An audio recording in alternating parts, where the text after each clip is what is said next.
Hello there you guys, welcome back to Rolling Tongue, tu canal en español. I'm George, and before we start with this quick episode, you guys do not forget to subscribe. Please leave all the messages, all the questions, and I'll be more than happy to give you an answer on grammar or lexicon, on whatever topic on Spanish that you're interested in. So for this episode, I'm gonna be teaching you guys how to use the phrase más o menos. Let's start with this question. How are you? ¿Cómo estás?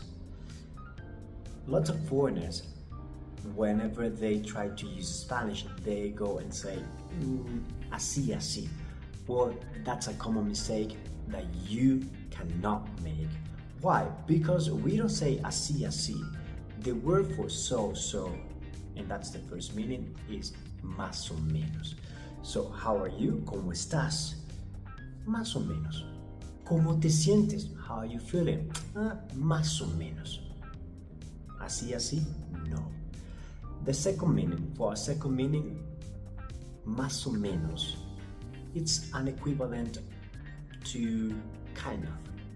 So, this is kind of a mess. Es más o menos un desastre. This is kind of difficult. Es más o menos difícil. This is kind of interesting. Esto es más o menos interesante. And for a third meaning, más o menos, it's más o menos, sort of.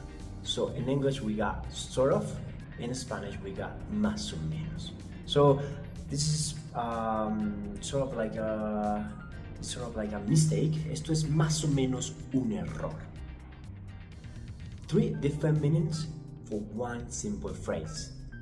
It will improve your fluency in the language, plus you will sound more natural. And that's it, you guys. Nos vemos en el próximo episodio. Chao.